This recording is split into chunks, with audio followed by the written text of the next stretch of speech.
be able to respond. Thank you. Thank you. Thank you very much. Please do note questions that you might have as we continue. There'll be a question and answer session after this one but last presentation. So if you feel that you have a follow-up reaction on the responses, please do note them down. So we'll give everyone time to respond to whatever question that has not been answered. Moving on with our agenda, we'll move on to item number 3, our annual report, whereby you'll get an appreciation of what has been done in terms of operations. We have cited challenges of COVID-19 and backlog in some of our operational activities. But this report will give you details in terms of what the council was able to achieve, what is still ongoing, and from there, I will request that it's a long presentation, but you can just note questions on each section or subject so that you may then ask questions. At this moment, can I call upon our acting town clerk, Mr. Putuma Shongwe, to present on the annual performance of the council for the year 2021-2022. A round of applause, please. Thank you, Program Director. May I start by recognizing the Council Chairperson, Mage Bongile Mbingo, the councillors, the Director, Urban Government, Mr. Gordon Mbuli, the residents, property owners, business owners, our viewers online, and allow me to say all protocol are observed. Good morning, ladies and gentlemen. May I present the annual performance for Azulini Municipality for the year 2021-2022.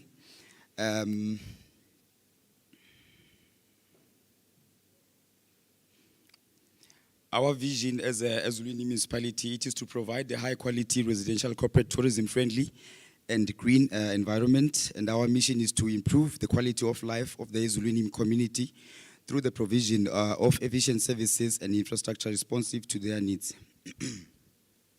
So for the year under review, the following were the strategic objectives as informed by consultations with the residents in line with our 30-year strategy and the year.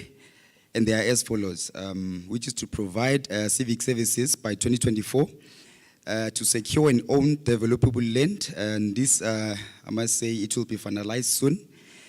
Also to develop more recreational activities, and the office has been hosting hiking events, to introduce the Internet of Things, also introduce the efficient transport systems. With this one, we have a consultant who's currently conducting a comprehensive transport plan for Azulini, and also to have high development. And number 7, to have a safe environment. And with this one, I must say we have introduced armed response within Azulini, armed response patrol, and I'm sure there isn't aware of this. And then number 8 is the disaster preparedness. The objective is almost complete. We recently held a stakeholder engagement, and this work is being done by ITM and also the University of Northwest. And then also we want to improve staff performance. Currently we have a consultant who's reviewing our performance management system. Number 10, improve legislation, management and policies, diversify revenue sources, and also do e-cost containment. The composition of our council. The following is the composition of our council.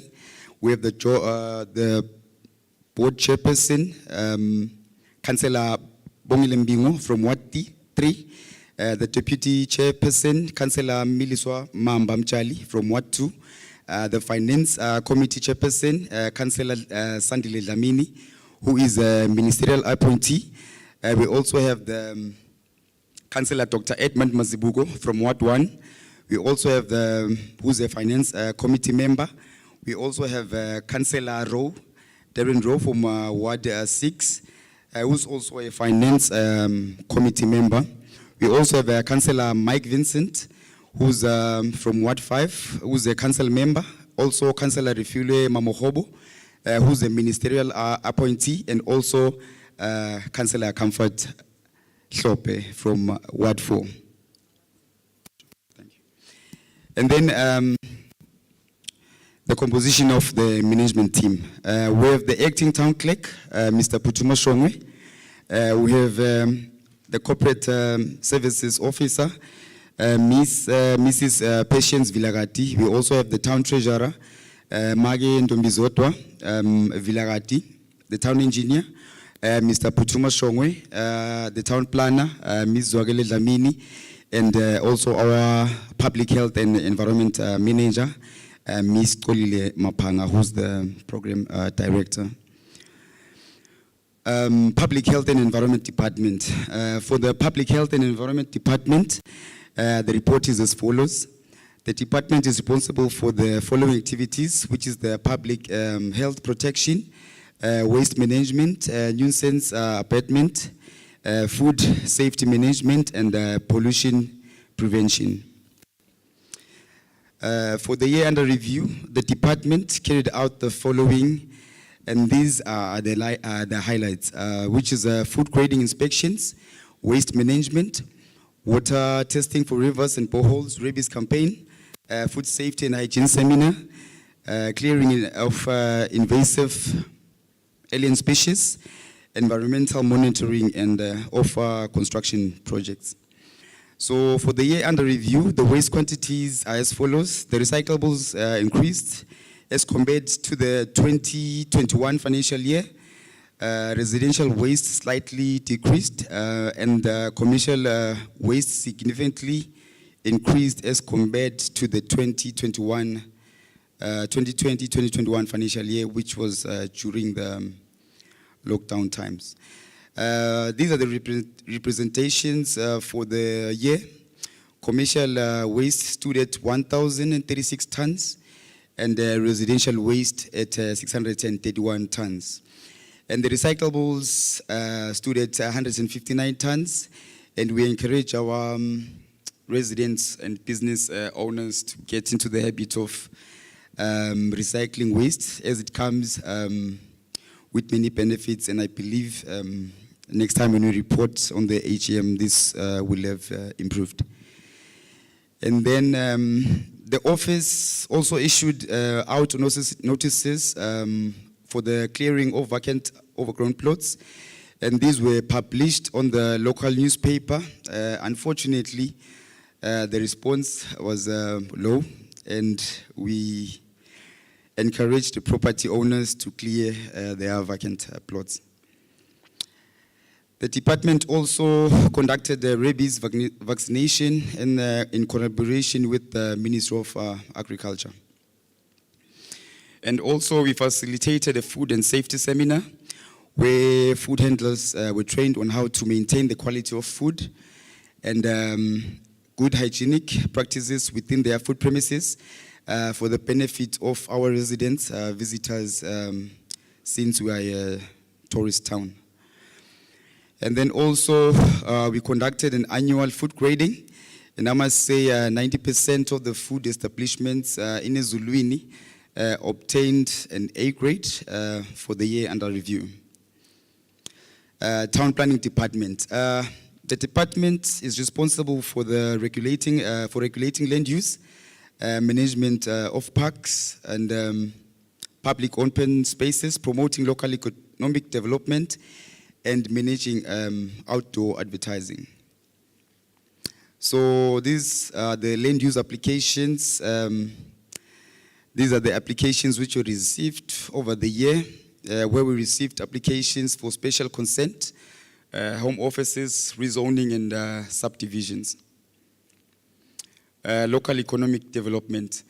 We collaborated with Commonwealth and local government forum to provide entrepreneurship training for the local youth, and 21 Azulini youth were trained, and the top 3 business plans received capital funding, and 18 of the youth formed the cooperative. We also partnered with Junior Achievement Eswatini, where we supported 3 schools in Azulini with the entrepreneurship program. This program provides learners the opportunity to run a dummy company, and St. Mary's High School were the runner-ups in the national competition, where they developed a solar-powered pouch to charge cell phones. We also promoted a local business in collaboration with the Eswatini Tourism Authority, where we hosted handcraft expos, garage sale, and over the weekend we had one by Kona Plaza, where we were trying to promote the informal trade sector.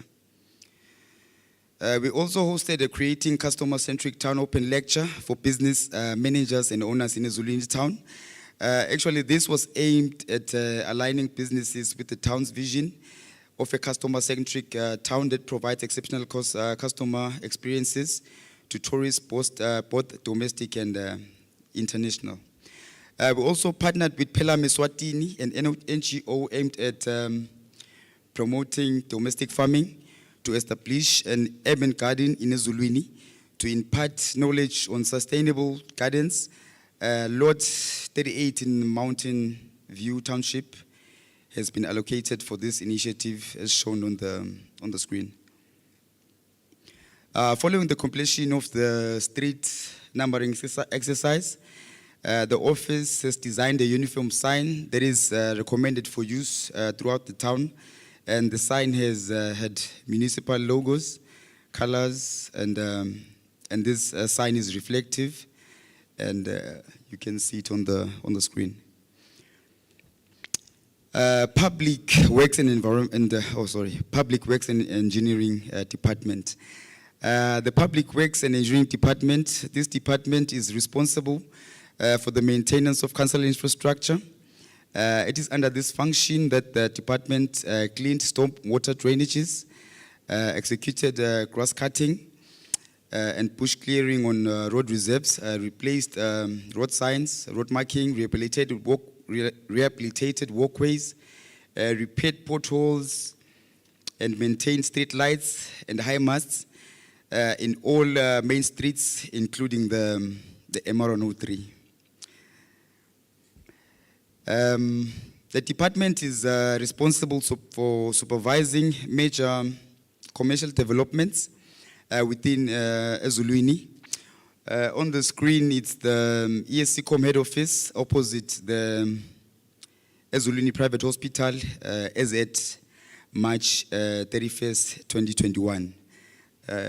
But this is just an old picture from when we were reporting, which was at 31st of March. And then the FNP head office construction, which is also in progress.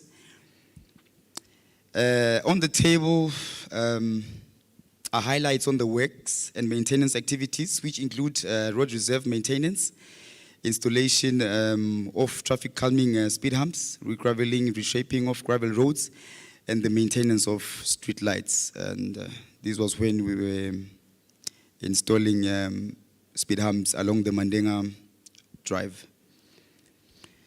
On the capital improvement projects, these are roads that need prioritization for asphalt surfacing, with walkways, street lights, and stormwater drainage. And these include the Twix Garden, which has a distance of 431 meters, the Buhleni Road, with a distance of 711 meters, the Woodlands Loop, with a distance of 316 meters.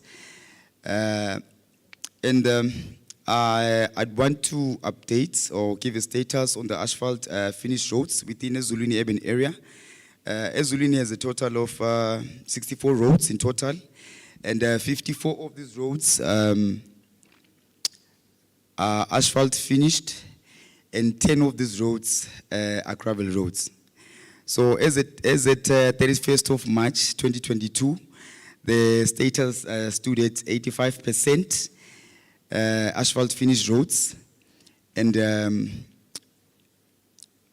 some of these roads need major rehabilitation. Yes, we have 84% asphalt finished, But then going forward, we need to do major rehabilitation on these old asphalt roads. Yes, we do have challenges. We encounter in the function of the engineering department where most of the gravel roads that require upgrading, some of these roads are located in privately owned properties. For example, Dr. Stevens, Tivakashi Street, Boyensabeni Street. So sometimes it's a bit difficult when we engage with them property owners and as upgrade those roads. And also the maintenance of the MR103 road, which belongs to the Ministry of Public Works. And since I'm working in the engineering department, there are some major rehabilitations that need to be done on the MR103 road. And I've been discussing with the Ministry of Public Works on an intervention along this main road, which runs along Azulini. These are road improvements activities that need prioritization for the next financial year. These were submitted from the previous AGM, which include asphalt finished roads, and the status is ongoing. Walkways construction, which will be covered in the comprehensive transport plan. The installation of street lights, this one is ongoing. In the office, we are busy with the tendering, and the improvements of stormwater drains. This will be informed by drainage master plan. Safe environment. With the efforts to promote a safe environment in Azulini, as I've mentioned before, we introduced an armed response patrol unit. We had a pilot project that was run in December 2021 to February 2022, and the residents were informed with this service through various media platforms, which were SMSs, our Facebook page, and also the Neighborhood Watch WhatsApp group. May I also ask our participants here or the residents here to like and follow our page on Facebook so that you get all this information. Corporate Services Department. The department is responsible for human resource developments with regard to the talent sourcing, workforce planning, human resource policies, training and development, employee relations, benefits, and compensation. This is the staff complement for Azulini Municipality for the year under review, which slightly decreased from 46 to 44 employees. We also engaged 6 short-term employees and provided 5 tertiary students with internships. The office continued to strengthen its internal career mobility activities to drive for greater career development and staff retention despite the COVID-19 restrictions.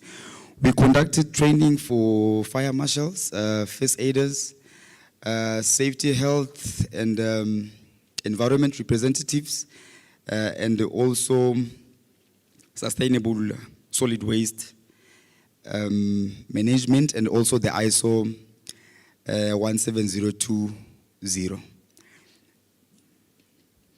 The Amical department.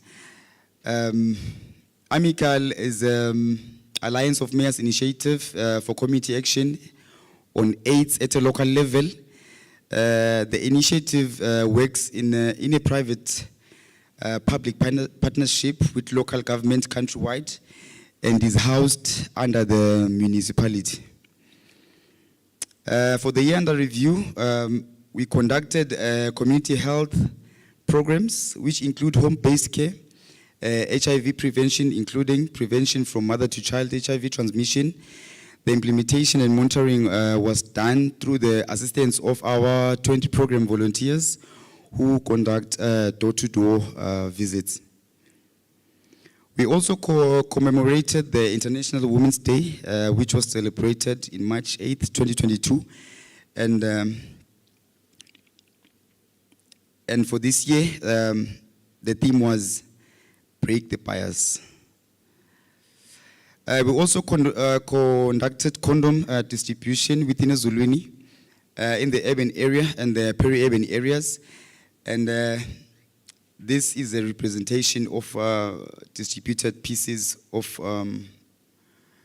condoms over the year. We also launched the Breast Cancer Awareness Month together with the Eswatini Breast Cancer Network and the Ministry of Health. The municipality donated money to support the network in its endeavor to provide treatments to cancer patients in Azulini. We also conducted a training on key populations concept with the help of the Ministry of Health and partners like Voice of Our Voices. The department successfully hosted a youth talent show. We also hosted a menstrual and mental health campaign at the Gables. This was done through a talk show themed tackling menstrual and mental health issues in the COVID-19 era. Social Centers Program. Sifuna Kudlala Foundation donated 2,000 emalangini to Azulini Social Centers for the maintenance of the gardens. We also rehabilitated our Nyonyani Social Center. MTN Eswatini sponsored a sum of 20,000 emalangini. We also held a Christmas party for the beneficiaries in our social centers, which was sponsored by Huawei, Eswatini. The municipality provided support to our 4 social centers, which are located at Somjalose, Mbuchini, Nyonyane, and Buga, which benefited 104 orphan vulnerable children. Capital improvement projects commitments from 2020 to date. The table shows CIP commitments from 2020 to date with the statuses which are the procurement of skip spins, land acquisition, which is ongoing, Lonyoni, upgrading of Lonyoni Road, which is also ongoing, solar street light installation, which will be tendered soon, and also the Mandenga Phase 2, Likuku Street, which will also be done this financial year. And also the operational commitments, which are the comprehensive transport plan, which is currently ongoing. This is a 6-month project from June to December 2022. The implementation of ISO 9001, which is at tender evaluation, and also the development of a disaster management plan, which will be concluded in October 2022. On the screen, the five-year strategic objectives, proposed budget guidelines, which are the BMT stands for Birth, Marriage, and Death Government Services. Okay, the strategic objectives are as follows, which is the Birth, Marriage, Death Government Services, which we propose to be available at a local authority, owned development land, which is being done, and have more recreational activities. I can see we are busy doing hiking. I think we should also tap into the other ones, which is the yoga, and also cycling. The construction of walkways, reducing the crime index, and also having an 80% customer satisfaction in Azulini since we're a tourist town, and also tackling the unemployment rate for Azulini, for Greater Azulini, at more than 25%, and also diversifying sources of income, and also having 80% asphalt finished roads with the relevant infrastructure. But then with this one, 80%, on the slide before, I had mentioned that we are standing at 84%, so it means we are looking good. With the property owners, which have roads traversing within their property, I think we should try to work hand in hand, maybe try and allow us to build these roads within your properties. Don't be harsh on us. Thank you for the opportunity, and yeah, that's the end of my report. Ngiyabonga.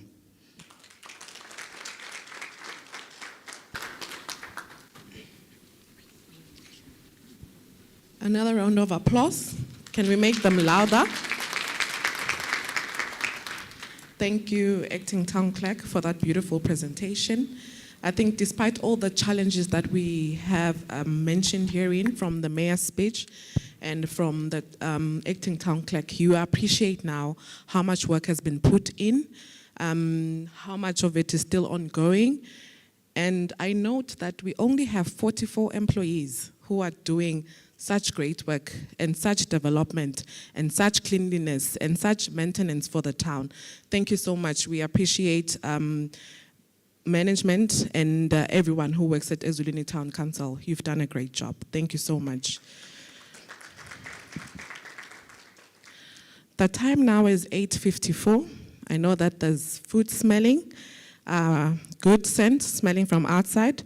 So if you do allow me, we'll break for tea. It's 8:55. We will have working tea. So you shall dish and then come back, sit on your table. We will proceed and start the next session, which is quite important. This session is normally called the question and answer session, but I'd love to call it the recommendation and suggestion session. We are at a time where we're going to our budgeting session. It's very important that you voice out what is it that you'd want to see for Azulini. What are the projects that you'd love for the council to do so that this helps us to prioritize the project as we're proceeding to our budget session. So at this juncture, can you please proceed for tea at 8:55 and we shall come back at 09:05.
That was.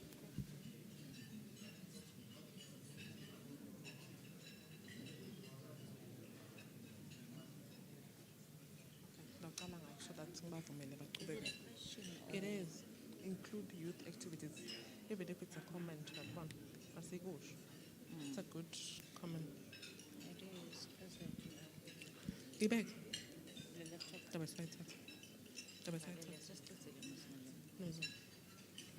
I'll just read it and then Can I call the meeting to order? I hope you're enjoying the food. We are ready to resume our next and last session of the meeting, the question and answer session, the recommendations and suggestion section of the meeting. I think all residents are eager, residents and ratepayers, the business community, the utility providers are eager to see certain projects perhaps which have not been highlighted. And they're excited to know what the town council will do commencing this new financial year. We do have a reaction on our social media platform. So as you proceed with your breakfast, let me just read out their concerns. I think it's a comment. At this stage, I'll ask that management notes the questions and answers so that we're ready to respond. There's a reaction from Alan Lloyd Jr. The comment reads as follows. Sadly, we cannot see the particular focus on youth activities. The council needs to find a way to involve the youth into the economic ecosystem. There was a report made by ESIPRAC that stated that the study found that the lack of time structure and activity among Eswatini youth is characterized by idleness, by drugs and alcohol abuse, and also engagement in criminal activities. Alcohol and drug abuse are found to have the greatest relationship with mental health disorders as a result of stress that comes with unemployment. The inability to deal with stress was a leading factor for all young people. I think for Azulini, this statement could be true. So what we're being urged as a council is that let's pay more particular focus. Let's have programs that will engage the youth because they seem to be idle. There's the high rate of youth unemployment in the country, and this is true for Azulini as a town and Azulini, the greater community. So we're being urged and encouraged as a council to include more activities in this. I think this is a comment. It need not really need a response to it, but just for the office to note as we are proceeding to the budgeting session, to know that let's include more youth activities. Thank you so much to our virtual participants for those comments. Please continue commenting and asking questions and reacting. Even if you just say, job well done, Azulini, you can do that. So we'll proceed to questions and answers. By show of hand, we will take questions and answers. Please do introduce yourself and state where you come from so that we can be able to know you. Please, management, note questions so that we're able to respond to them. Thank you. Thank you, Sis. Muzumasugu from Egutuleni Township. I sort of just want to find out when that strip of road on Mpumalanga, the one that's by that bridge, will be sorted. I'm saying this definitively because we've been given several dates for sorting that out, and they've come and gone, and still nothing has happened. I'm also interested in knowing your response around properties that are overgrown, which are neighboring our properties, which have not been cleared. I understand the rationale by the municipalities that oftentimes those are owned by people that are owing rates anyway. I've actually often wondered to clear a vacant property next to mine, which is overgrown, and then to defray the costs, you will then have to reduce the amount I incurred clearing that property on my rates. Because, you asked us to come up with solutions, so because we can't stay with properties that have grown for years and they are not being attended to, and this is the case in my area. The other one is just around security concerns, and I'm hoping that I won't take too much time. Would you consider installing boom gates for access control, particularly in the evenings, as part of the security protocol or arrangements? Because oftentimes we know that vehicular traffic is a contributing factor to crime, and if we have those, there's some access control of sorts. The other one is in respect of the noisy hospitality establishments that are in our areas. Is there eventually going to be some solution to this? Because you get the sense that there are some people that are untouchable and they can do as they please anytime without any considerations to the neighborhood and the neighbors. The other one, I guess, which is of interest to some of us is... The last one? Yes. Thank you. Why, just in terms of zoning, we are hosting a very huge pipe factory of sorts, Dorset, slam bang in the middle of a residential area.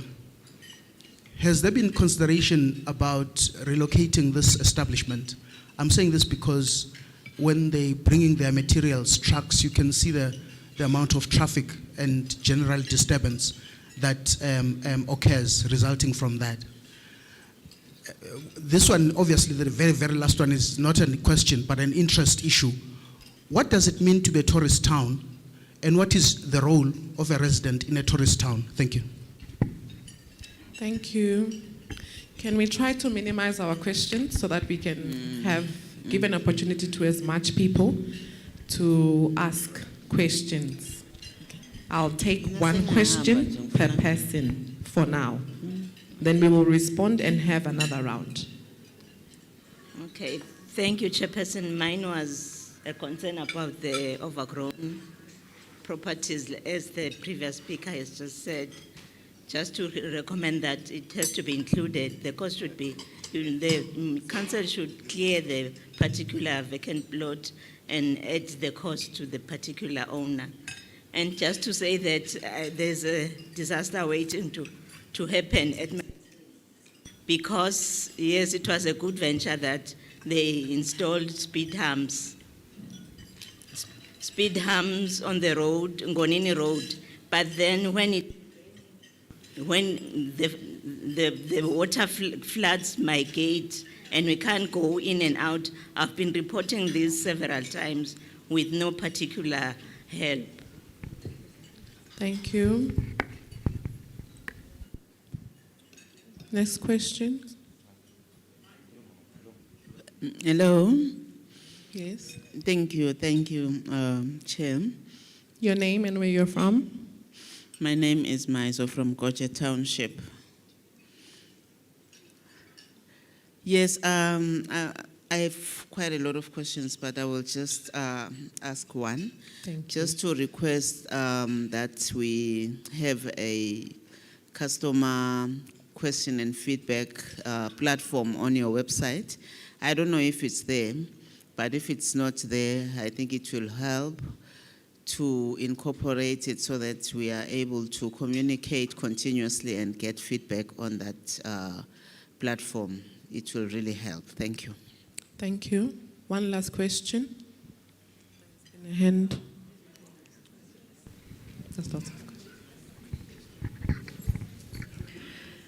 I would like to bring up this. My name, Margaret Walker. I live on Ngonini Road. I've lived there for the past 20 years, even when it was dirt. I fully appreciate that we have a new hospital, but where the entrance to that hospital is right next to the Inganini Road turnoff, which is extremely dangerous. And I'm beginning to wonder if this board is waiting for a serious accident. We have been promised and promised. I now know that we have 120,000 allocated for the entrance. I would like to ask the board to tell us exactly what they are doing, because we are waiting for an accident. Both my husband and I have experienced nasty situations there. The last question. There'll be another session. I'm Angelina Topfer. I live in Umzila Zemba Road.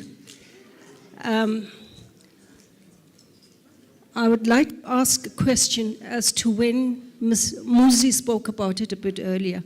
The road down in Mpumalanga is going to be repaired. We were told we must be careful from the 29th.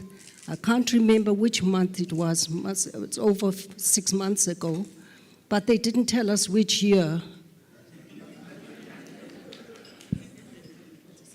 Another thing is we call ourselves a tourist town, but I think I would change that to be an office town, because that's what we've become. The walkways and the drainages leave a lot to be desired. I walk 4 times a week, and those drainages are so full, and the people working for town council do work, but half the time they're sitting along on the side of the road and looking at their cell phones or standing next to their spades. But they clean the walkways and they leave the dirt on the walkways, so we don't know, must we walk on the road or must we walk on the walkways? And then Thank you. And the last one is the bridge down at the bottom on Mpumalanga Road has become a car wash. I've spoken about it for years and years. I even promised to put a sign up there, but nothing has been done. Thank you. Thank you. The very last question before we can give... No, please don't worry. I will open another round.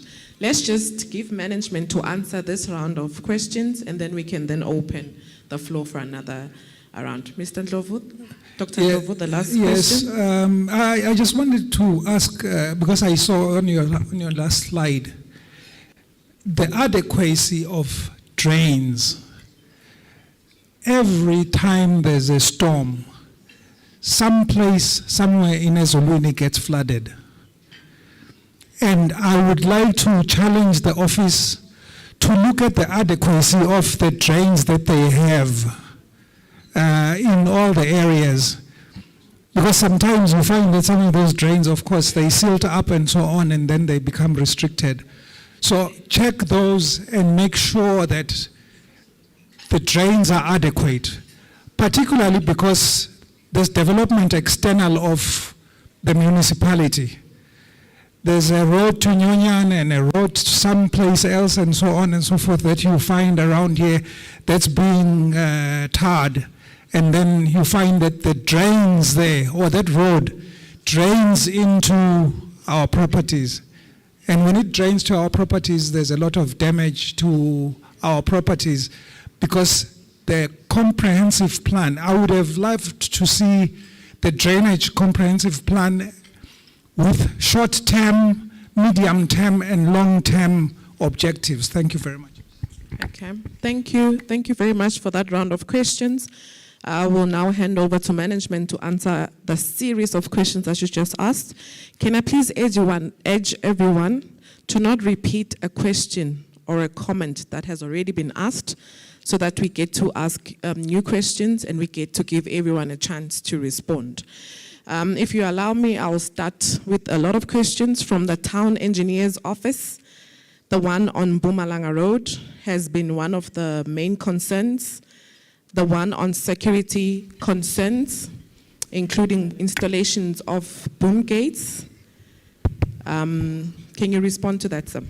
Thank you, Program Director. I'll respond to the engineering questions. Regarding the Mpumalanga Crescent Road, yes, I might say we have delayed on the issue of that road. The reasons for delay, we had planned that we were going to use the same contractor who is currently constructing the Lonyoni Road. Unfortunately, since we are regulated by ESPPRA, we had to follow the regulations and follow the proper procurement procedure, which then delayed the whole process. Currently, the tender is being sold on ESPPRA. If you have a construction company which is registered on C4 and above, you can buy the tender and then we evaluate and we appoint if ever you qualify. So the road will be rehabilitated soon, and we projected that this project will take 6 weeks, and after 6 weeks, that road will be fixed. Apologies for the delay. And then on the installation of boom gates, I normally attend the neighborhood watch meetings with the, in Ward 4. We spoke at length about interventions to try and keep down the crime within this side of Azulini, which is Ward 4. The boom gates, yes, we will put them to consideration. However, in one of those meetings, we raised a point of installing CCTV cameras within Azulini, which were going to be monitored within the municipal office. So with the boom gates, we'll put it to consideration. For now, I think since we're here for stakeholder engagement and to prepare our budget, we'll put it into consideration. And then regarding the drainage issues along Gonini Road, actually ngiyamangala ukuthi kunama drainage which are not being maintained, because on my reports in the engineering function, I always report that we have cleared drains. So I'm surprised. It means I have to crack a whip in the office. However, we recently developed a disaster management plan, which will cater Tinzabate flooding within Azulini, especially in flooding. It was represented in that disaster management plan. So I would say regarding the adequacy of a drainage, yes, as an office we still have to develop a drainage master plan, and since nyalo si to prepare budget sitokufaka as an action item which has to be implemented right after as a city the next financial year. This has to be implemented. Yes, Azulini is highly developing. There are a lot of hard surfaces now, so the volumes of water are increasing at a very high rate. Since you mentioned, one resident mentioned she used to stay here before there were even tar roads. So you can imagine those roads, when they were built, they were designed for that time. So Nyalo, since we have all these developments, we have got hard surfaces, then it means we also have to improve drainage here to as Tolopa Azulini. I had mentioned on my report annual performance, we will have to develop a drainage master plan which has to take care of all these volumes of water which are now clogging and clogging our small or rather less adequate drainages which were designed during that time. And then regarding the entrance to Ngonini Road,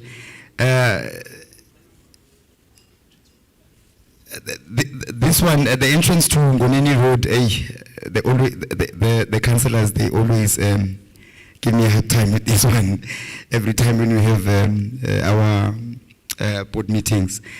With this one, we had planned for the surrounding developers, which is Azulini Private Hospital, Litwala Insurance, ESCCOM, and also Eswatini Railway to collaborate and have a joint partnership on developing the accesses to their properties, because along that stretch we've got Engonini Road, which you've mentioned. It's a hazard and it's a bit difficult for residents to enter or rather come out from that road. Currently, we had proposed to do temporal measures on that entrance, and Azulini Private Hospital, with their application to build the hospital, they had proposed to improve that entrance. You know, angati sengi khulume kangaki engaging the directors of the hospital, engaging Minister of Public Works on the matter, but hey, Lucito angilutoli. But currently, I had spoken to the resident engineer who was building that hospital on a temporal solution, and he had promised that they will implement a temporal solution on the entrance to Engonini Road, and the quote stood at 120,000. However, since we all know the M103 road belongs to the Ministry of Public Works and Transport, so what happens is that whatever designs or interventions that are brought to address that issue, they must go through to the Ministry of Public Works for approvals. So you know, it's just a long line of approvals. But what I got from the resident engineer, he had approved the intervention, the drawings for the temporal solution, and we have to implement that, or else, if Emma residents angvumela, I can use the ratepayers' money to implement this solution to this entrance. And then the issue of my guys, my team sitting during working hours. So it means Miss Tofa, then Miss Tofa, I'd have to get your contact, or you get my contact, so that when that happens, you give me a ring. Thank you. Thank you, town engineer. Can I give the town planner? She'll respond on the zoning. There's a huge concern on the Dorset property being in the middle of residential. Are there any means to relocate this establishment because it's next to a residential property? And there was one question: what does it mean to be a tourist town? Okay, thank you, Program Director, for the questions. I'd like to appreciate the questions from the residents. I think it's well noted that it's a clear indication of their interest in seeing Azulini grow and prosper. So regarding the relocation of a commercial business along Bumalanga Street, the zoning for that property is commercial. So, and the challenge that we have there is that the property owners feel that the residential developments came after they had established that business. And the main issue there, because we have tried to engage them, we have requested that they move maybe to a more industrial area, which is maybe in Matapa. The challenge that we had there is that their main customer is Eswatini Water Services Corporation, which is located in Azulini. So it serves Emaswati well to have this business close to their main customer, so that whenever there's any challenges, they are quick to respond. However, we note that there are challenges that are posed by having this business located close to the residential area. So we have started engaging the property owners and in seeing what we can do to minimize the, to mitigate the issues and challenges that are faced by residents in that area. So we have actually scheduled a meeting, I think, for tomorrow, where we will raise these issues and possibly find a solution on how to resolve this. And then the issue on a tourist town, I find this one quite interesting because tourism in itself has changed. Statistics show that there are very few people that travel for leisure now. Tourism businesses are surviving on tourists that are going for, say, for functions, seminars and conferences. So that is the kind of tourism that we are having to accommodate in Azulini. Very few people are traveling to Azulini or other tourist destinations for leisure. And I think that it served Azulini well to diversify that kind of commercial activities that we have in the town. I know that residents feel like we have lost the tourism flair.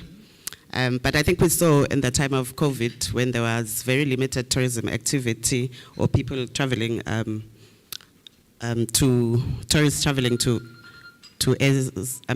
Eswatini, what helped the town what carried the town during this period were the other commercial activities that we have permitted in the town. So I think it requires a balanced view. So in as much as we do want Azulini to remain touristic in nature, but we must accept that the environment that we live in, the economic situation that we are in, does not allow for a purely leisure-based tourism sector. Okay, thank you. The last round of questions we're talking to overgrown properties, the issues of noise and some people being untouchable. That's the first definition I'm aware of under the council's function. And then the last one was a bridge at Mpumalanga Road becoming a car wash. And today I'm not wearing the public health and environment hat. I'm the MC, so I have a right to nominate and delegate my team to answer all of these questions on my behalf. Can we have responses to the overgrown plots? Residents feel that they can clear on behalf of the municipality, and then they get subsidized from their rates after they've cleared. What would be the rate? I'm anxious to know. How would you charge? How would you then bill the other resident that you've cleared the plot for? So can we have answers on that one? Environmental Health Inspector. Thank you, Program Director. I'll start off with the illegal car wash, which is much more simpler. I'll end with the overgrown plots because that one is of interest to a lot of residents, I'm aware. So the illegal car wash along the stream running across Mpumalanga Road has been reported several times that we are having people, mostly residents, that drive their cars up there to wash them. So we have already procured a signage which will be installed before end of this week, whereby we will be raising awareness and notifying residents, of course, and other people that are passing by that it is prohibited to wash your car there. And of course, we are also relying on the assistance of rangers in monitoring and enforcing the law on all offenders that are actually found on site. We will continue, of course, to encourage residents to report these cases and provide details such as the registration vehicles for registration numbers for those vehicles that are found on site. So on that note, I think the illegal car wash is addressed. And then moving on to the noise pollution from hospital, industry, or establishments that are located in the residential sector. This one is a bit tricky even for us in the sense that we do issue the noise abatement notices to the property owners. Unfortunately, that doesn't necessarily mean that we are going to be able to then prohibit their trading, because the ministry that is in charge of that is Ministry of Commerce, but we are relying on the relationship that exists between our office and the Ministry of Commerce, in that when we issue those notices, they will then be taken into consideration when it comes to renewal of those licenses for those trading, for those establishments. So please do continue reporting them, because once you have reported, we then do issue out a noise abatement notice, which will then form a report pertaining to that establishment that will be submitted to the Ministry of Commerce, and will assist us greatly in motivating Ministry of Commerce to probably revoke their licenses or not renew their licenses when come end of December or end of year. And then moving on, I am not aware, on that same note, I am not aware of establishments that are like untouchable. We are using the same procedure. It all applies to the same people, which are all our stakeholders in the town. And then moving on now to the one-off overgrown plots. Overgrown plots the past year have probably brought us more safety issues than we have ever imagined before, especially with the COVID-19 pandemic, which saw a lot of people losing their jobs, and you find that we are having a lot of break-ins, and people are hiding those property items or assets that they've stolen in overgrown plots, and they're also using them as hideout spots. So we have tried a lasting solution, as Mr. Masugu inquired if there is a lasting solution to this. We have tried to now move on to the litigation process, because procedurally what we've been doing all along is that once we have a property or a plot that has been reported to be overgrown, we then issue out a notice to that property owner. Now, most of the time, because these are vacant properties, you find that the property owners are not even in town, or they're not even in the country. They live afar or internationally in foreign countries. So we issue out those notices. Some they receive them, some they do not receive them, and then we give you a period of 7 days to respond, and then after which we are supposed to then take that matter to court, start the litigation process, so that at the end of the day we get a court order to enter into your private property and clear it out. Now, we are unable to then clear this as, say for example, each time we receive one complaint, then we're attending to that one complaint. What we've done now is that we've conducted an inspection around, actually find out how many overgrown properties do we have. And then once we have compiled that list, we are then now sending it to the legal advisor to start the litigation process, whereby they will also issue out their own notices, and then after which they will be summoning property owners to appear in court, so that they can be served with court orders to clear their properties. Now, in the event that this fails, the municipality will be issued with a court order, whereby we will then come into those properties and clear them out, and then we will be able to take those costs and add them onto their rates. Of course, this has proven to be kind of unsuccessful for us, because we've done it before, but you find that we are unable to recover these costs, because these are people that do not even pay their rates. So we are faced with that issue, but we are hoping that people will respond now that we've started the litigation process. Now, we would also like, as an office, to residents to report these properties to us, but more than reporting, we are also begging and pleading with you to give us the patience that this process deserves. Right now, what we are seeing is that even us as residents seated here in this room today, we are cutting our own vegetation and disposing that vegetation in this vacant plot, which is in itself an illegal offense. So we would also like to talk to that, because we are having a lot of illegal dumps piling up in town. Tembelisha Corner, when you were moving up, they were having a lot of yard waste that is being dumped there by residents. They are taking advantage of the fact that it's a vacant plot. May we not do this, because this is still an offense, and it will be punishable if you are found on site to be doing that. You are required to require a skip bin from the office to dispose of your garden waste. Thank you. Thank you. Thank you for the responses. I think they've been answered quite comprehensively. There's nothing that has been left behind. We will move to the second round of questions, and I'm aware of time. So please, when you ask the question, please be brief. There'll be no questions on overgrown. There'll be no questions on noise. All the questions that have been asked and answered comprehensively no one is going to ask questions. I think that's agreed. Thank you. I'm enjoying being an MC today. Okay, so there's a reaction again, a virtual reaction that says, let's have park runs. This will encourage family union. So the office is noting that one. Thank you so much, Mr. Tabete Vusmuti. It is being noted by the office to encourage us to have more park runs for the town in Azulini.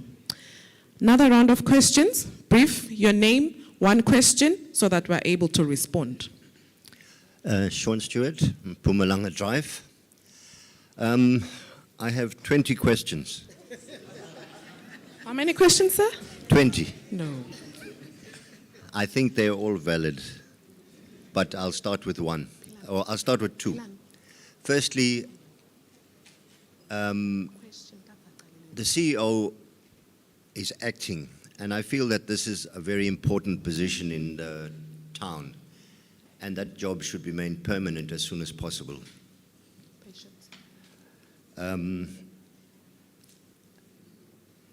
The other one is about lots of commercial development in the town. How is this going to affect the residential rates? Because the more value that comes into the town, the higher the rates. Will there be a set margin or a benchmark where residential rates will be limited?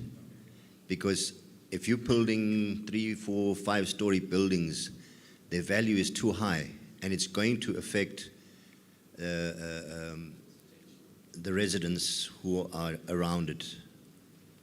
How is town council going to try and solve that issue? The last question.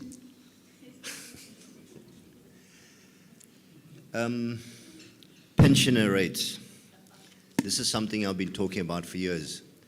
It's high time city councils, not just Azulini, but all city councils engage with the Minister of Housing to discount one property for a pensioner, because usually pensioners have 1 or 2, but one property where they reside as a discounted rate, because a lot of pensioners' properties are the ones that go on sale because they can't afford to pay the rates.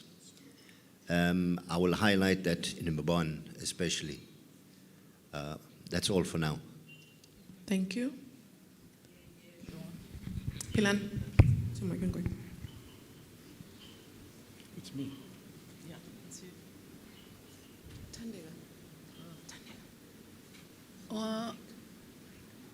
I'm on Mountain View.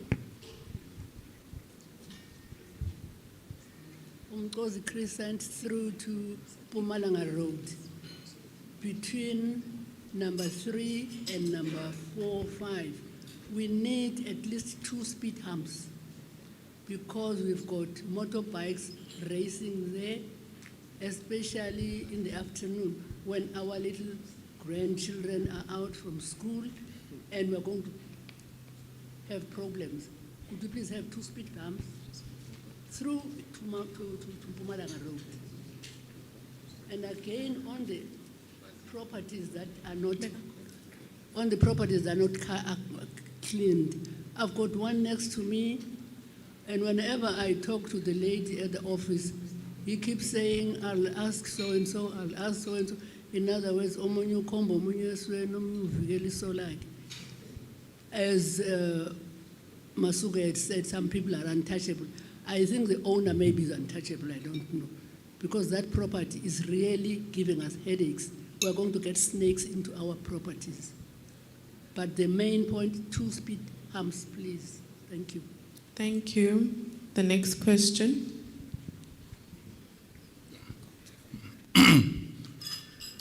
Good morning. My name is Tofeni Kininza.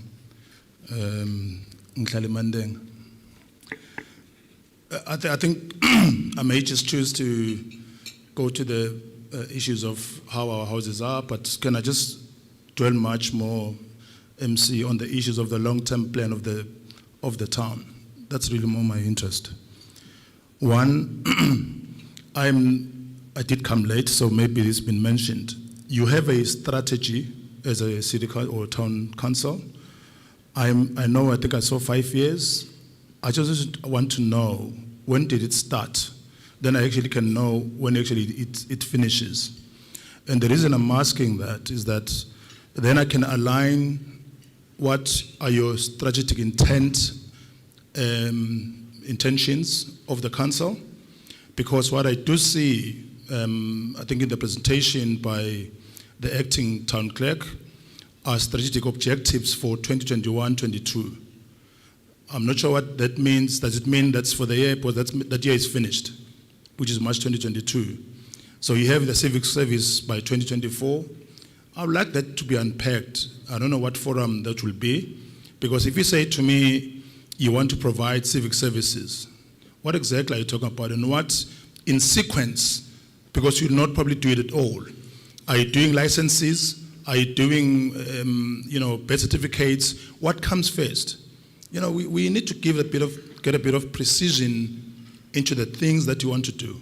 Then we can actually quantify them.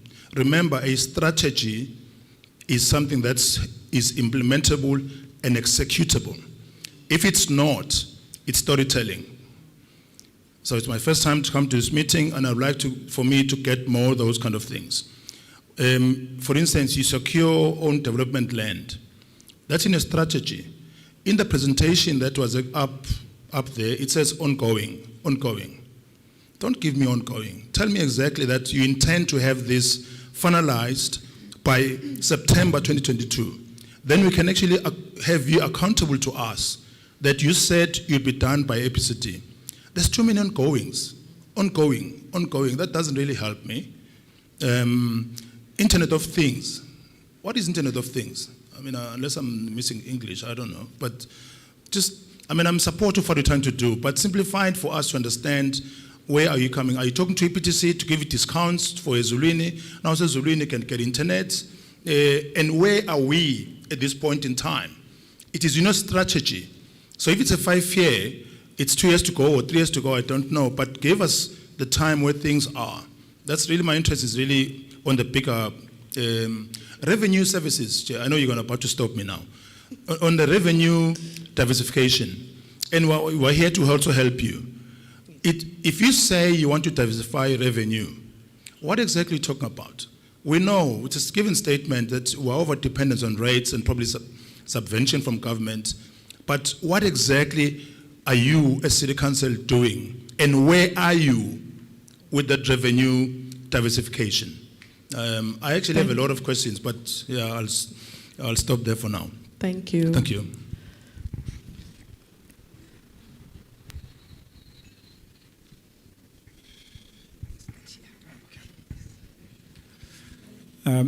Thank you, Madam. Mine, it's not a question per se, but I just need some clarity on the slide regarding the parks and open spaces. That project, whom does it serve? Because my interest, basically what I want to say, I want to assist in that regard. Because I can see that there is something that relates to farming. So if my interest is on the youth, if those gardens are for the youth, I'm a farmer. I would like to assist in terms of contributing seedlings to those guys. So, but I need some clarity. Thank you. But I need some clarity on that one, because I don't want to give to the residents who are able, who can afford. Then there's the social center program also. I saw there was a contribution by Pelham of 2,000. Are those gardens assisting the youth? Maybe the people who are disabled or so? If they are, please touch base with me, because I'd like to assist also in that one, because I'm running a vegetable seedlings nursery. So where I can assist, probably I can assist to those guys. Thank you. Thank you. Thank you so much. Sabonga. My name is Roy from Ecopaz.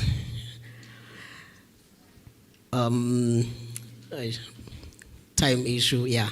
But I have a question on lama waste streams la be reported. I think there were 2 waste streams which were not accounted for, which is healthcare waste and construction waste.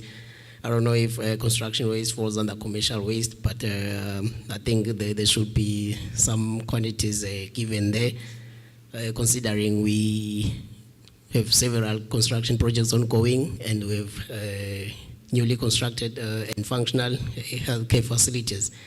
So my question is there. And then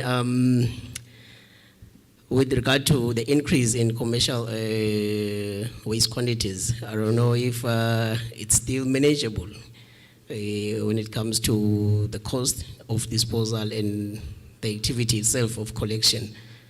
But my advice would be these come from manageable structures. If you speak of commercial structures, those are manageable.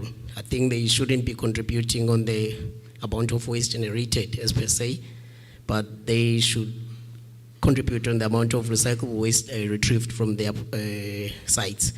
So I think there should be interest taken there on how they manage their waste at the end of the day. Then you... Last question. Yeah. You had several seminars hosted on other sectors. I don't recall one from waste management. Since you want to increase on the number of recyclable waste recovered, I think you deserve to have a seminar on waste with regard to residents and your commercial structures. Then there is waste conferences ongoing internationally. I think it would be wise to have the municipality send active officers to those conferences so that you can relate easily to the technical approaches presented before you, GUMA tender evaluations, and thank you. Thank you, thank you. I'm looking at the Treasury Department on the last recommendation of sending the department to international conferences on waste management. Any question? Good morning, all protocol observed. My name is Sakilan Sabande, and I am a representative of Bantu Studios and the Youth Chamber of Commerce. I think the municipality has to be realistic about the threat idle youth are causing to the council. And how is the my question is, how is the municipality involving the youth in the ecosystem, in the economic ecosystem?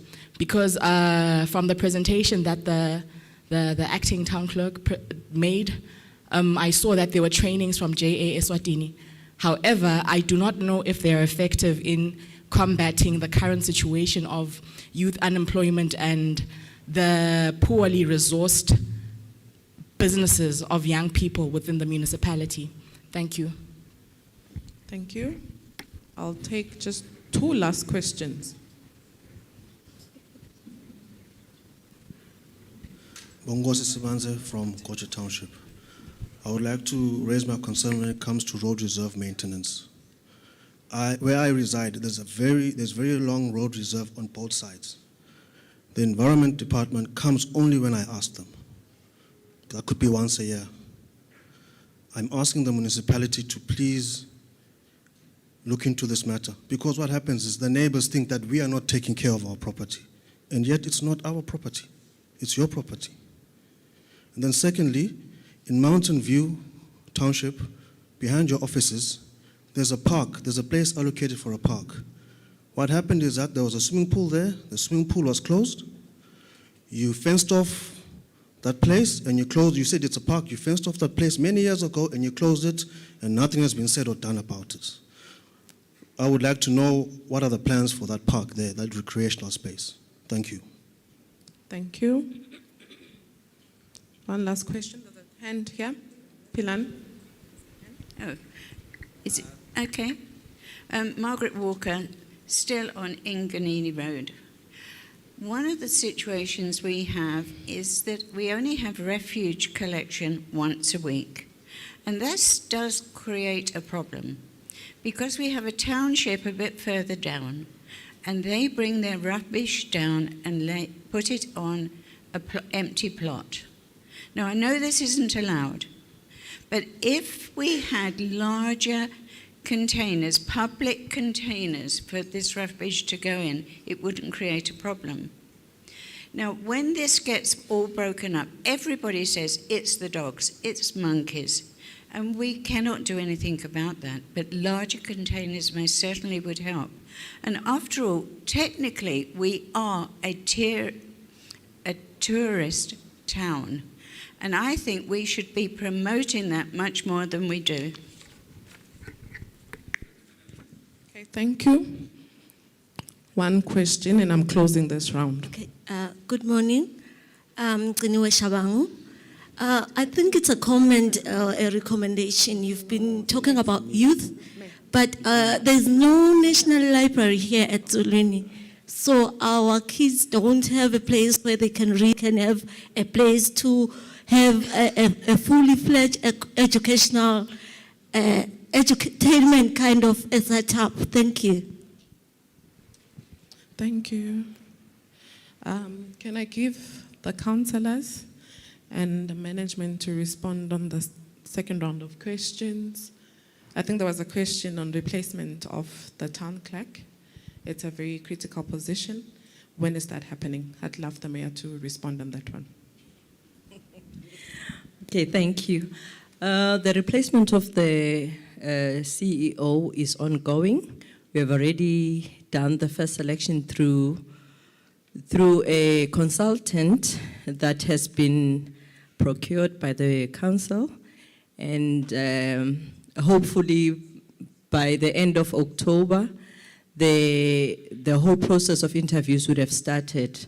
But we are reassuring our residents and stakeholders that we are aware that it is a very critical position, and we're waiting to go through EPRA for the procurement of the consultant to do it, because the council cannot do it by themselves. But we just want to assure the residents and business owners that the position will be occupied soon.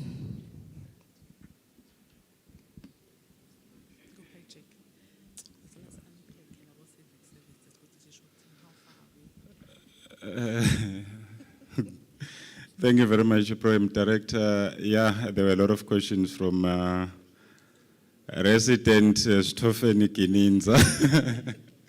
Baba Kininza, thank you very much for those questions. I think all I can say, we have an integrated development plan for the municipality. It started some few years ago. It was a 30-year plan. It is not necessarily specific, but we do take the point that we could improve on it, because some of the issues are very, very long-term. It's not necessarily very short-term. So as you go into the future, it looks more uncertain. So we are going to roll it in, say, 1 year, 5 years, 10 years. Then we've got the one for the 30-year period. So we do take the point more than anything. We are going to make sure that it is more specific than what it is now. Thank you. Yes. And maybe to add on to the clarity, Mr. Kininza, it's that the report was specifically for the end of 2021-22. So the strategic objectives that you actually saw were just a winding up of that particular year in review. Otherwise, like Councillor Lamine is saying, we are looking at a 30-year period, and we are rolling out everything step by step. But we do appreciate that we need to be more, maybe we should bring more clarity on the breakdown of the objectives so that the residents can have an appreciation. Otherwise, yes, they are. We can refer to our report for more on the 30-year plan. Thank you. Thank you, councillors. The other question was commercial developments. How are they going to affect the rates in terms of residential properties? Is the value going to increase? Are we going to see residents now paying higher rates in terms of this? And when are we going to see a discounted rates for elderly, like pensioners? Councillors, do you want to respond before I give management? Okay, over to management. Commercial development in town are increasing. Are they going to increase the values or the rate tariffs for residential properties? Are we going to have a special rate for elderly, discounted housing? Thank you. Can I start with the last one? The discounted rates for pensioners, it's beyond our control, beyond the council's control. I think this one can be addressed by the Ministry of Housing. The second part of the first part of the question was how are we going to discount the rates following the upcoming or the increase of the commercial properties in the town. We cannot say we will increase, we cannot say we can decrease. This will be prompted by our expenditure that will address the need of the budget. So we will first prepare the budget, then we will then decide how we're going to address this with the councillors. Thank you. Thank you. There was one for engineering. Maybe let me give this to Mr. Dlamini. Mpumalanga Road, speed humps.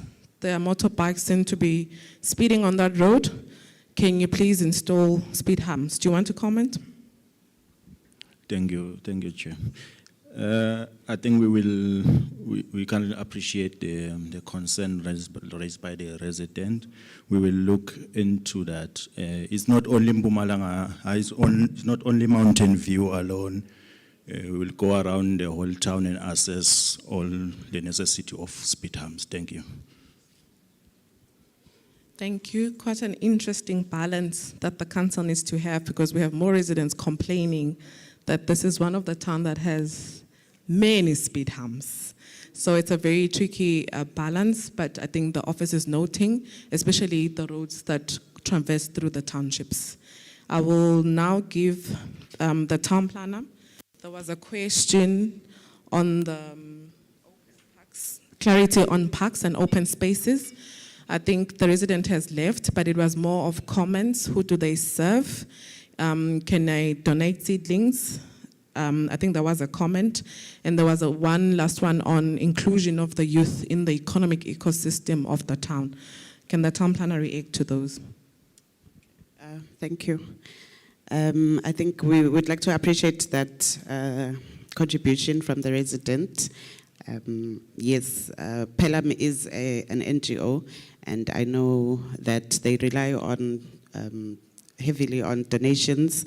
So anything that can be contributed to this program will be appreciated. So I think we will get in touch with the resident on this one. But yes, the urban garden is for everyone, including the youth. So we intend for this garden to benefit all Azulini residents, including the youth. And then in terms of the youth and idleness, we acknowledge this. I think it's a national and international challenge. So as Azulini Town Council, we have a local economic development strategy that was approved by council, I think in the last financial year. So we have started implementing it, and we have identified many partners that the municipality has engaged with on providing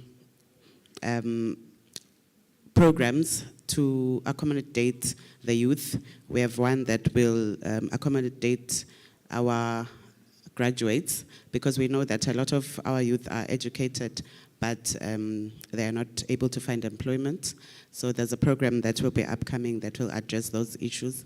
We're also looking at programs to improve artisan skills amongst youth, because in as much as we do have graduates, there are also youth that have not had opportunities for education.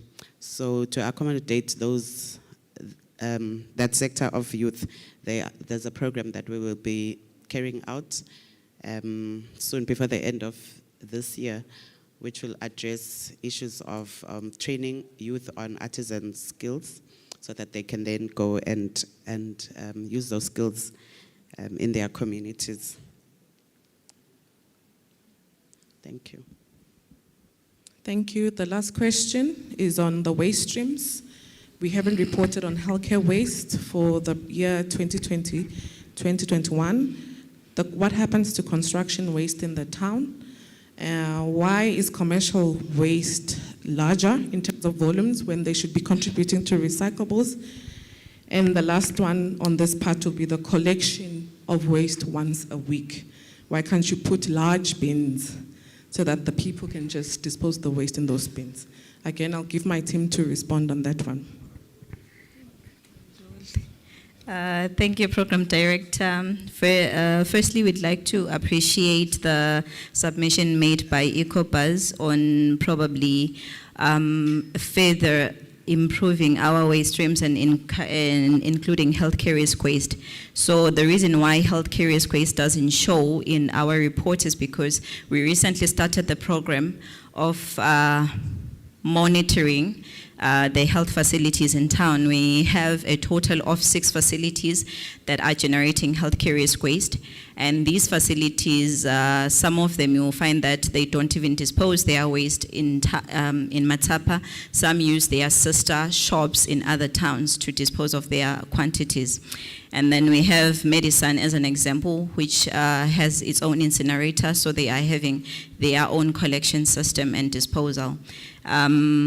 The other facilities, of course, we are monitoring their compliance in terms of giving us the volumes that they are generating per month, and also in terms of handling that waste, in terms of keeping it. That there are time limits that are actually stipulated in terms of holding your healthcare risk waste. So far the municipality is monitoring that system.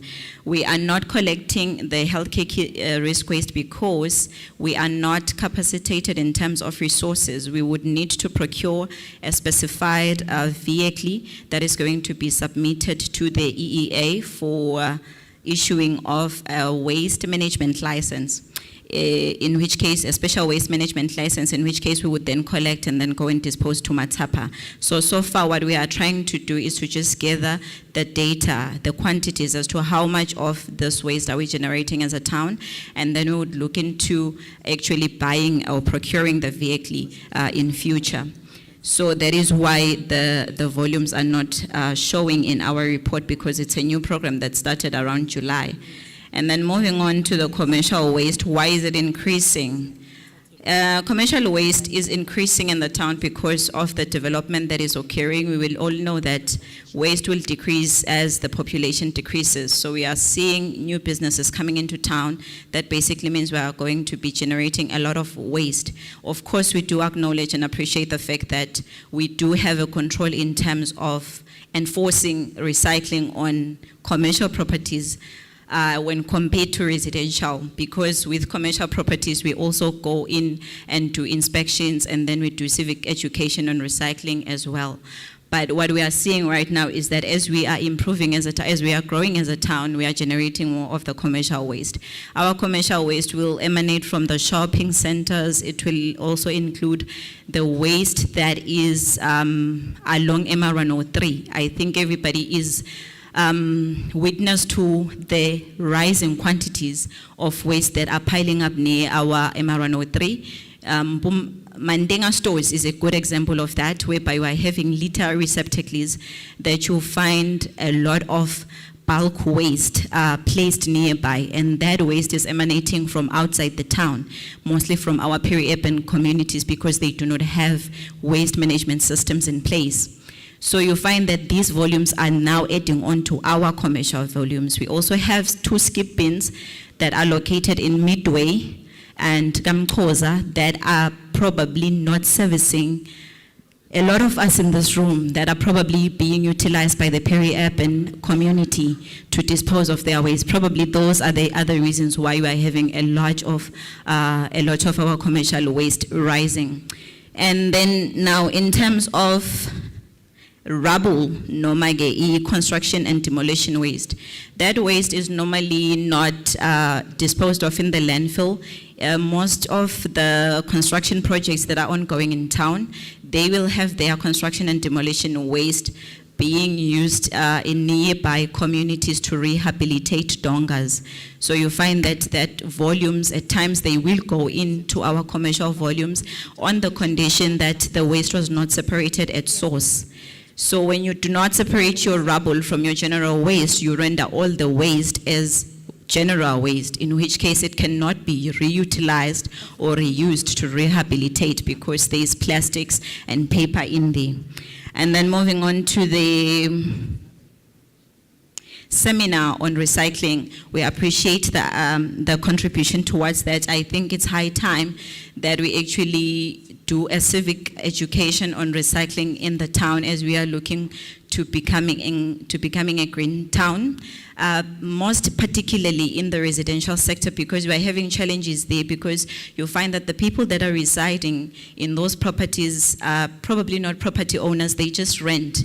So today they're here, tomorrow they are gone. And then you have to go back again and re-educate people and re-engage them.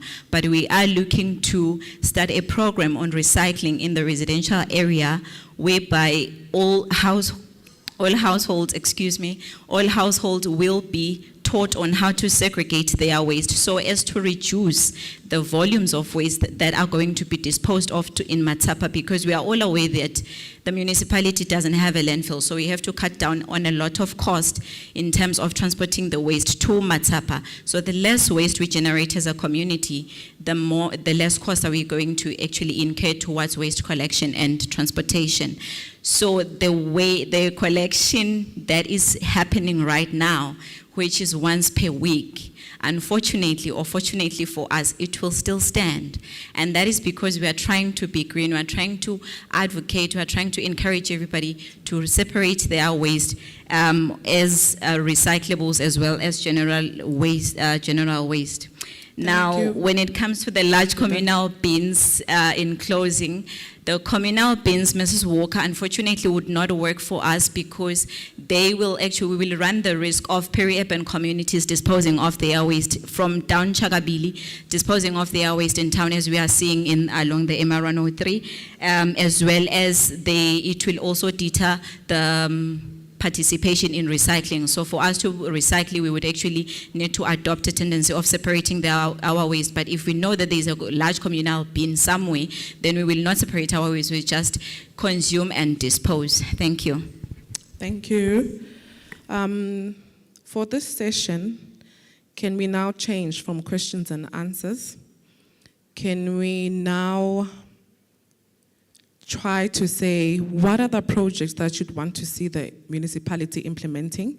We'll be starting a new financial year. We're budgeting for the next financial year, which is 2022, 2023.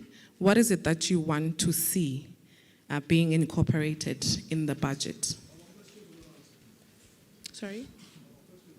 Maintenance of the road reserve at Mountain View and the park. What is the plan? Sorry about that.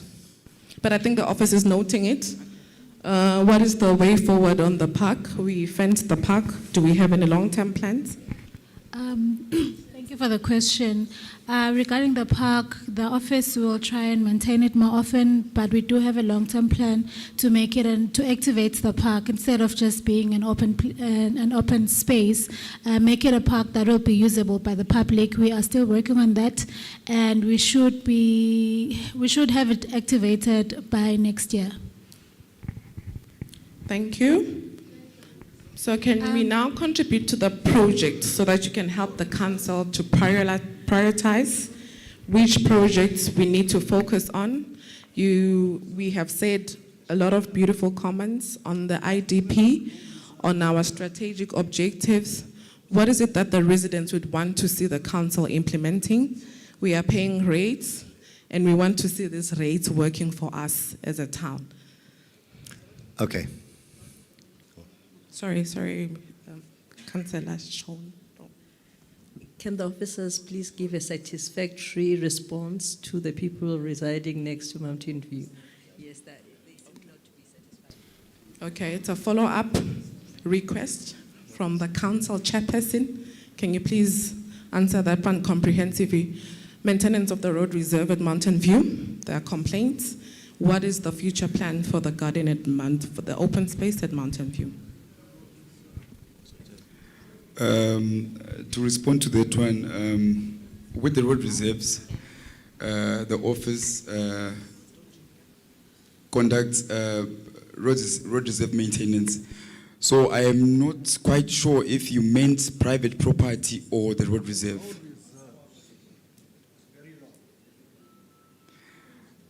I think with that one, we'll have to discuss that one. Yeah. Yeah, it's noted. Yeah, thanks. Thank you. Please unpack the plan. There is a plan for the open space. Please unpack it. Regarding the park at Mountain View, we are trying to engage private companies. We'll be having a gym, an outdoor gym that will be open to the public. So that is the plan that I was talking about regarding activating the park at Mountain View. So we're still working on the infrastructure, but we will have an outdoor gym that will be open to the public for use. Please check our Facebook page. We will be posting updates regarding those plans on our Facebook page. Thank you.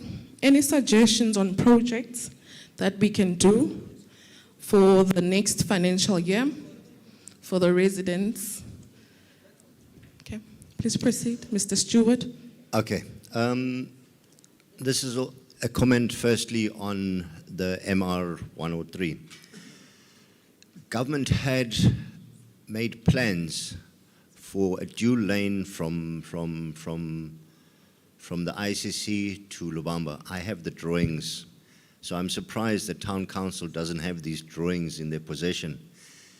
It is a major problem, and I think it'll be in the interest of City Council to engage with the owners of the road, because there were plans. I have drawings of a dual carriageway from the ICC right to Lubamba Circle.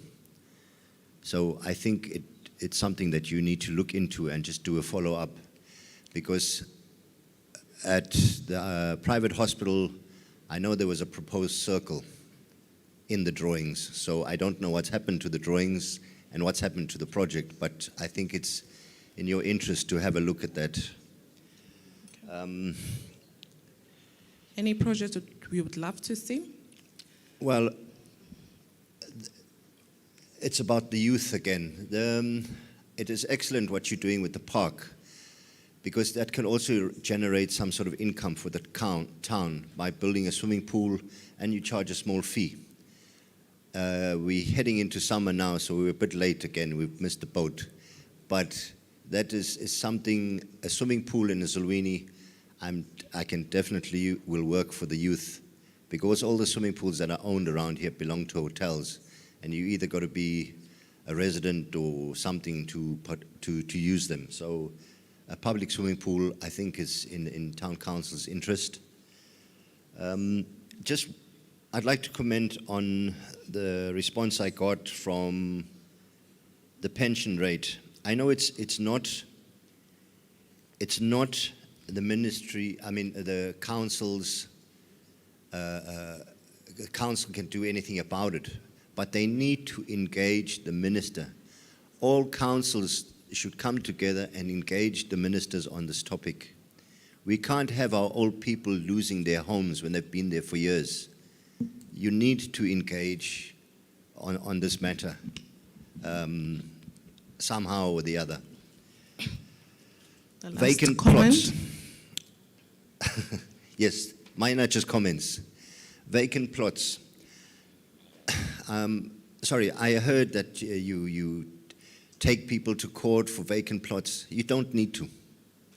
It's in Town Council's policies that you should cut your plot. Once you've been notified that your plot needs to be cut and you don't do so, Town Council can automatically go in there, cut the plot and bill you. You don't need to go to court. It's an automatic thing. Unless policies have changed, but I don't think that's one of them. Thank you, Mr. Stewart. One more comment. Walkways. We've been talking about the walkway from Vuchini to Gables or Lubamba. I think it's been years now, and I think you'll need to look into that because people are walking on the roads and it's becoming a problem. I mean, you need to look into that walkway. Okay. Thank you. Thank you. I think those are comments, and the office has noted all of those comments. Any other contributions? We are towards closing the meeting before we're left with empty seats in the House. Any comments, contributions, suggestions for growth? Mr. Stewart, again. Sorry, taxis. I know you're looking at the transport Traffic master plan. Traffic master plan. But in the meantime, what are you all doing about these taxis that reverse down the road to pick up you coming up the road and they're reversing in your lane? I think some sort of education with the taxi operators that they must only stop at designated bus shelters and not everywhere. Outside the ICC, there is a bus station, but they would stop in the middle of the road to pick up the people. So I think it's high time that you engage the police and engage the taxi people. Just do a little discussion that please use the facilities that are given to you. Thank you, Mr. Stewart. There was a hand. Thank you. Mine is still on waste. As I was highlighting on the increase on generated waste quantities, and had a question on the impact financially, which I believe there is an impact because we, as we're using a foreign disposal site, which whereby we are charged for disposing per kilogram. So I think going forward, the council should consider redirecting the disposal cost to recovery strategies, waste recovery strategies. You can form private-public partnerships to that regard. I think in your strategy presentation, there was a highlight on the triple Ps. So this is one of them you should consider going forward. Thank you. Any comments? Contributions? Projected 1 to C. Mr. Masubu.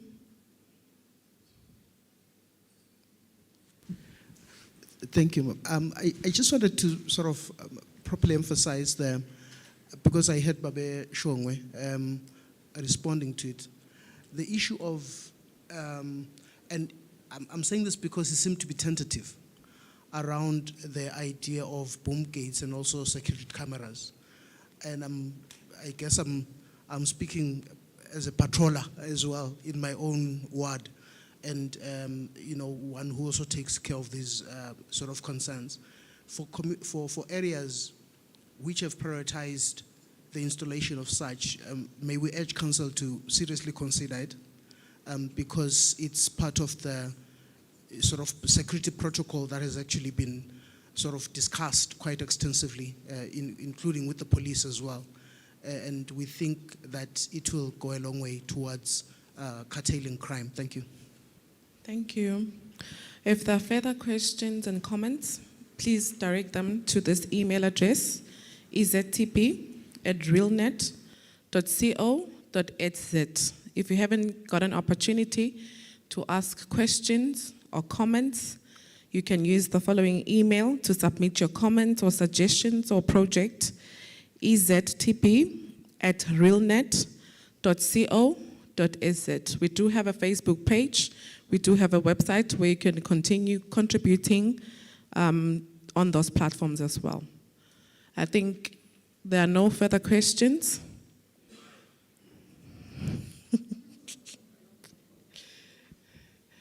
Mr. Sean, this is the last time I allow you to contribute. Don't worry, it's in the interest of town council. I've noticed town council monitoring people's plots for dumping and stuff like that. Don't you think it's the responsibility of the owner of the plot, if there's any dumping, and maybe neighbors can report this, because it's a cost to town council and an unnecessary cost, by hiring rangers to look after people's plots. It's not council's problem. The property owner should be notified, and a sign be put up if they are dumping there, and they should be people should be prosecuted for dumping, especially builders' rubble, because that is I think the biggest problem. But I think it's council must get away from taking responsibility for other people's goods. Thank you. Thank you so much. I think we are noting that as an office. The mayor would love to say something. Thank you, Councillor Stewart. I think much as we would like to adhere to the policy that it's not our business to clear the plots that are overgrown or where it is dumped, the problem is that the problem that comes about the dumping and the overgrown plots brings in more people to complain in the municipal offices. So we cannot ignore, because sometimes you write to the property owner or you try to contact them. Some are not contactable because maybe they've sold the property to somebody else and that has not been indicated in our database. So we find it difficult to find the actual owner sometimes to attend to that problem. So as municipality, we have a responsibility to ensure that all residents are happy. So if we do clean, it is because it is in the interest of the resident or the stakeholder that is there. So we can't ignore that, even though it's not our business, but it becomes our business. Thank you.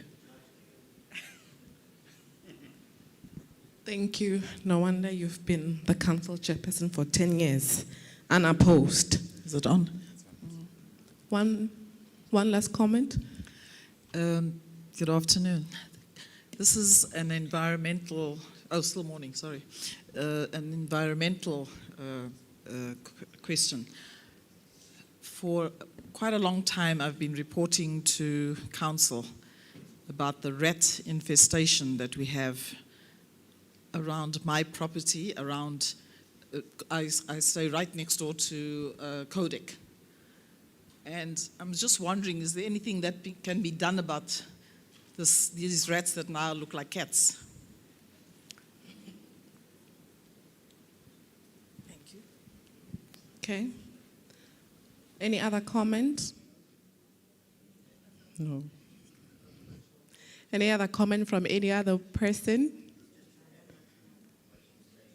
Mr. Sean, you want to respond on how we can combat the rat infestation?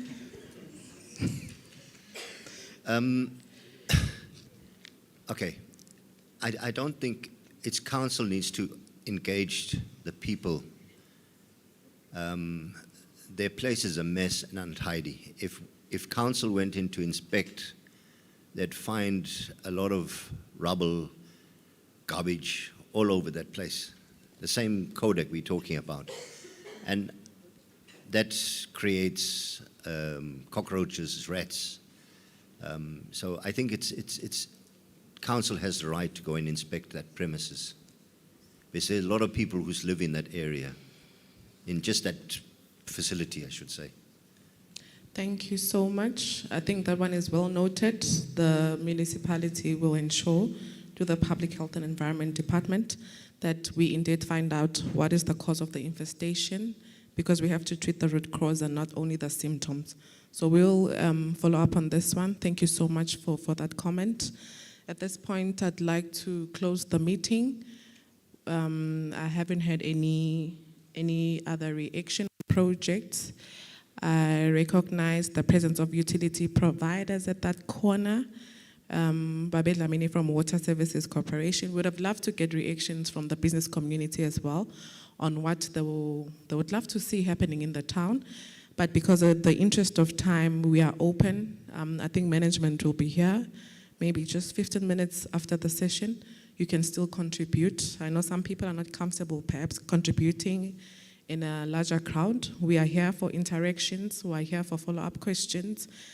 So please do feel free to contribute. At this point, I'd like to thank you, every one of you, each one of you. And there's something that I observed today that you need a round of applause for. You kept time. So thank you very much for that. Please do continue. Please do continue with other meetings, and thank you for the beautiful participation. Thank you for the turnout as well. Indeed, we cannot be a team if we do not contribute towards the projects and the activities that we want to see. Local government is and must be a primary driver of growth and inclusion. And these are the aims of an annual general meeting, for us to include everyone and for us to grow together as a town. It governs in a transparent and a very accountable manner. This is why we presented today our audited financials. There's nothing that we are hiding. We are a public entity. We are supposed to be transparent, more especially because, like our treasurer likes to say, these are public funds. So we must be seen to be doing the correct things where public funds are concerned. And most importantly, we must put your interest of communities in terms of developing. It should be in the forefront. With those words, thank you once again for coming to the meeting. We wish you a beautiful day. Thank you to management. We know that it has been hard work preparing for this meeting. Thank you, a special thank you to the council chairperson, the councillors for guiding us through. We normally have long nights in meetings, and yeah, it's hard work, but today it has shown. I think you have an appreciation of how much hard work is put in through the council. Thank you so much. May we end the meeting with a word of prayer.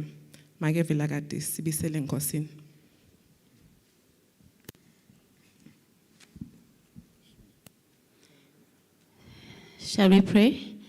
Siyabonga Nkosi ukuthi kulesikhathi samanje bosolo ukanye nathi konke Nkosi lokuthi kwakhulunywa nenhlakanipho lothe wasiniketa yona siyethemba ukuthi kuphuma kwethu lana sidawuphuma siyoyisebenza ngekubambisana ema residence nel office. Siyakubonga Jehova lwengcwele, sicela thina mase siphuma siye etinzaweni etehlukahlukene usethwale uhambe nasi ngekuphepha.